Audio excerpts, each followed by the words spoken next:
കുംഭമേളയ്ക്കൊരുങ്ങുകയാണ് തിരുനാവായ.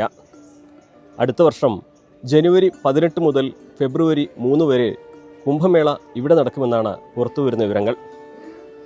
തിരുനാവായെ സംബന്ധിച്ച് ചരിത്രാതീത കാലം മുതലേ ഏറെ പ്രധാനപ്പെട്ട ഒരിടമാണ്. പണ്ട് മാഘമാസത്തിലെ മകം നക്ഷത്രത്തിൽ നടന്ന മഹോത്സവമാണ് പിന്നീട് മാമാങ്കമായത്. അന്ന് അത് പുഴയെ ആരാധിക്കുന്ന, പുഴയെ പൂജിക്കുന്ന ചില ചടങ്ങുകളായിരുന്നു. പിന്നീട് അതിനൊപ്പം ആയോധന കലകൾ വന്നു. പിന്നീട് അതൊരു സ്ഥാനം നിലനിർത്താനുള്ള പോരാട്ടത്തിലേക്ക് മാറി.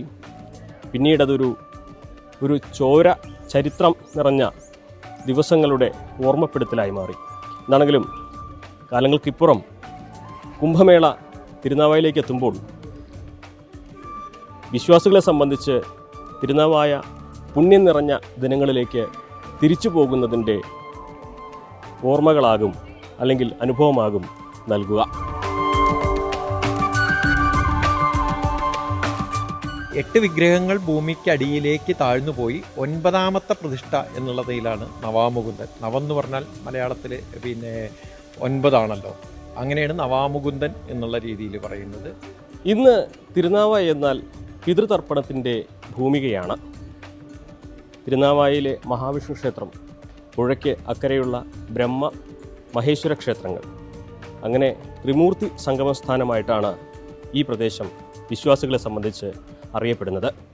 നിളയ്ക്ക് ഇരുകരയിലുമായിട്ട് ത്രിമൂർത്തികൾ കുടികൊള്ളുന്ന, ത്രിമൂർത്തികളെ ആരാധിക്കുന്ന മറ്റൊരിടം എവിടെയുമില്ല.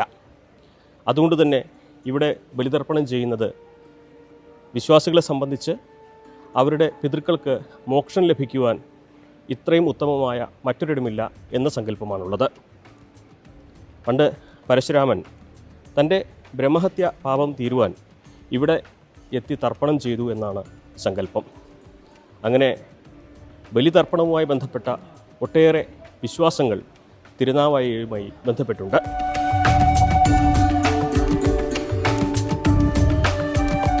മരിച്ചുപോയ പിതൃക്കൾക്ക് മോക്ഷം കിട്ടാൻ വേണ്ടി പിതൃതർപ്പണം നടത്താൻ നാടിൻ്റെ നാനാഭാഗത്തുനിന്നും ആയിരക്കണക്കിന് ആളുകൾ നിത്യേന വന്നുകൊണ്ടിരിക്കുന്ന ഒരു ക്ഷേത്രമാണ്. രാവിലെ 5 മണി മുതൽ തുടങ്ങും. ക്ഷേത്രം അംഗീകരിക്കപ്പെട്ട 15 കർമ്മികളുടെ കാർമ്മികത്വത്തിലാണ് ഇതെല്ലാം നടക്കുന്നത്. എല്ലാ സംവിധാനങ്ങളും ഇവിടെ ഉണ്ട്. കിഴക്ക് നിന്ന് പടിഞ്ഞാറേക്കാണ് ഭാരതപ്പുഴ ഒഴുകുന്നത്. എന്നാൽ തിരുനാവായ നാവാമുകുന്ദ ക്ഷേത്രത്തിന് മുമ്പിലെത്തുമ്പോൾ പുഴ വടക്ക് നിന്ന് തെക്കോട്ടാണ് ഒഴുകുന്നത്. ഇവിടെ തിരുനാവായിലെത്തിയാൽ നമുക്ക് പ്രഭാതങ്ങളിൽ സൂര്യോദയവും കാണാം, വൈകുന്നേരങ്ങളിൽ സൂര്യാസ്തമയവും കാണാം.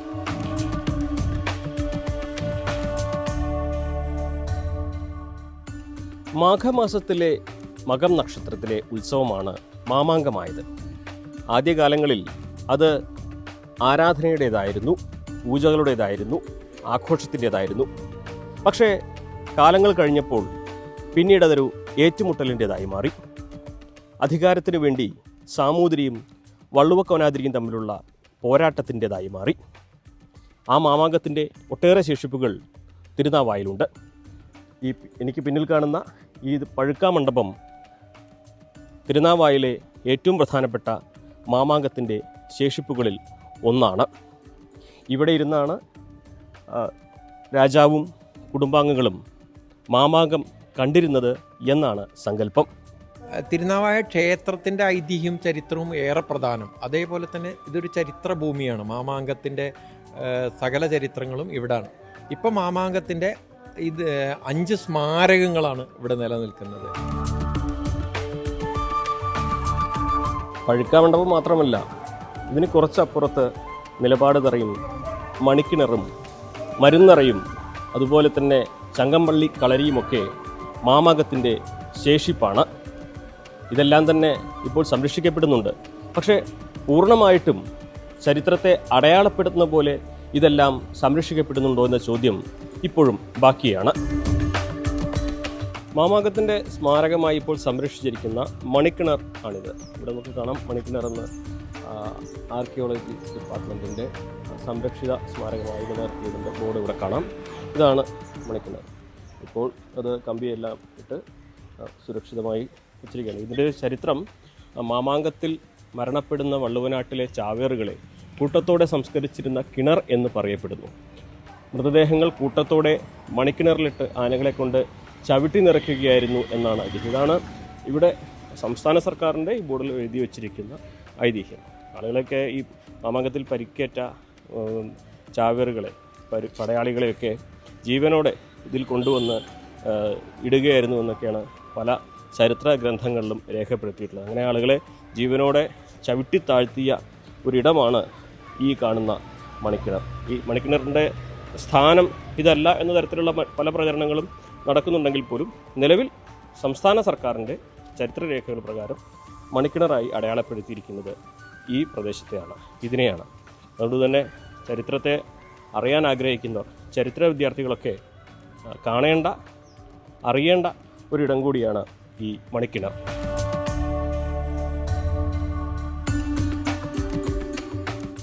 വോട്ട് കമ്പനിക്ക് ഉള്ളിലാണ് ഈ നിലപാട് തറ. അവിടേക്ക് വോട്ട് കമ്പനിക്ക് ഉള്ളിലൂടെ വേണം പോകുവാൻ. നമുക്ക് അവിടെ പോകാൻ പറ്റുമോ നോക്കാം.